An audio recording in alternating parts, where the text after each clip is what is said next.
Sportsmax. Read more news with Loop. Listen more with D-Music. Plus extra data. It's simply more bundled together. 51 gigabytes for 7 days for only $2,000. Live the experience with Digicel. Activate today on the My Digicel app.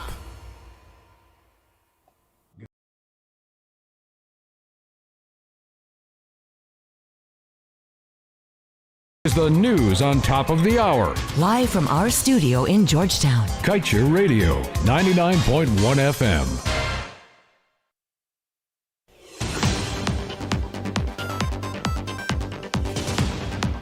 Good morning and welcome to this morning's news. Good morning and welcome to this morning's newscast on Kaieteur Radio. I am Kevin Smith. Let's get to the news in detail. When it comes to the evaluation of bids submitted for the oil sector, Ghana has arguably gone above and beyond to ensure its local businesses are not treated unfairly or discriminated against. In this regard, Ghana has a set of guidelines in place for oil companies to use when evaluating bids received for the supply of goods and services. Now, these guidelines ensure that local businesses are given first preference and are not shut out because they lack experience. Here in Guyana, oil companies get to determine the procurement rules local suppliers must play by. In fact, local companies can be rejected for any number of reasons they deem appropriate.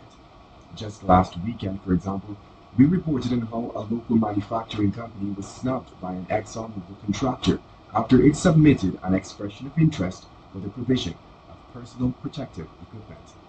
The Guyanese company, which was hopeful of getting a foot into the oil industry, was rejected on the basis of having zero experience in supplying the industry with personal protective equipment. And now let's tell you, with the Hydromet Department predicting instances of high-intensity rainfall over the next 3 to 4 days, Agriculture Minister Zulfikar Mustafa yesterday conducted a site visit to 2 of the recently acquired drainage pumps in Georgetown. One of the pumps is located at Sussex Street, while the other is at Randveld. The minister said it was important for him to assess the city's drainage structures ahead of the gloomy weather forecast, since many areas in Georgetown are prone to flooding. Further to this, Mustafa said rice farmers should take every precaution during this time when traversing the dams to transport their paddy from the fields. Stated yesterday that while Bacchus was being transported from the lockups, he maliciously damaged the police vehicle.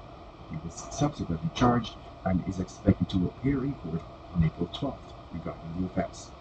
During Fernandez's farewell service, his close friend Roger Gang demanded justice for his slain friend and lashed out at the Guyana police force for not working diligently to find Fernandez's killers. And now let's tell you, the $1 billion Westminster Secondary School in Newcastle Harmony, Region 3, is finally completed, though 15 months after the original deadline. Now, this was revealed by the Ministry of Education yesterday, where it was stated that the Education Minister, Priya Chand, conducted a visit to the quote-unquote state-of-the-art facility and declared it ready for the new school year, which will begin in September. The construction of the school fell under the Ghana Secondary Education Improvement Project, which was funded by the World Bank. The project aimed to aid the achievement of universal secondary education in Guyana in keeping with modern standards. In other news, a 16-year-old bandit yesterday received a good thrashing from residents of 2nd Street, Keynville, east of Tamarara, after he robbed a 17-year-old mechanical student of his belongings and attempted to escape. The suspect was discharged from the Georgetown Public Hospital after receiving treatment for his injuries he suffered in the hands of public-spirited citizens. After he was robbed just after midnight of his BMX bicycle and $240 in cash, the 17-year-old said he ran home and raised an alarm with persons in the area.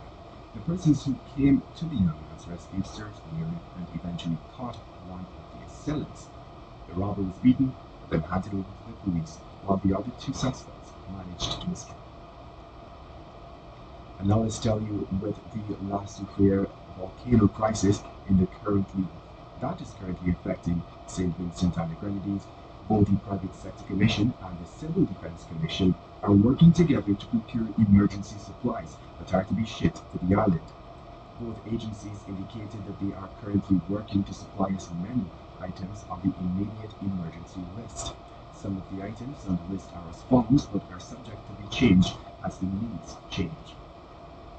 1,000 water tanks, that is 800 and 1,000 gallons, 5,000 5-gallon buckets, and 10,000 folding carts. You get the full list and the full details in today's Scripture release.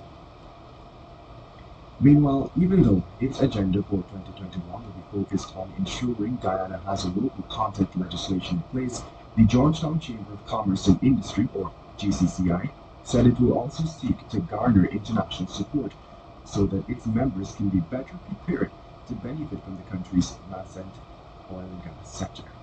This position was outlined by recently elected GCCI President Timothy Tucker. Tucker noted that the GCCI is planning to reach out worldwide to institutions and organizations that would support private sector development in Guyana. He noted too that GCCI would also be turning to governments for support while pointing to the India government and offers scholarships. And to wrap things up this morning, let's tell you that Region 6 students are poised to have their learning experience taken to new levels following the commissioning of smart classrooms at the New Amsterdam Secondary School and the Skeldon Line Park Secondary.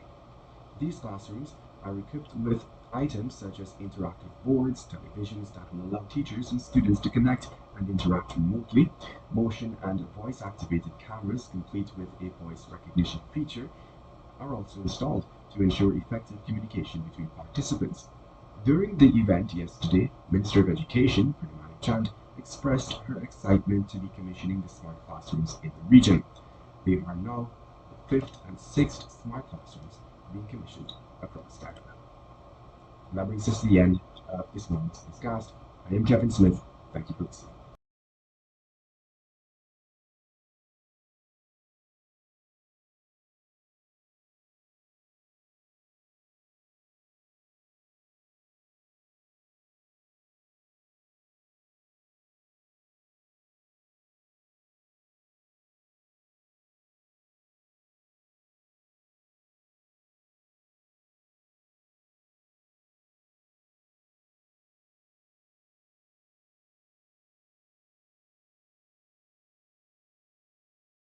Sell Prime bundles better than anything we've ever offered before. More music on D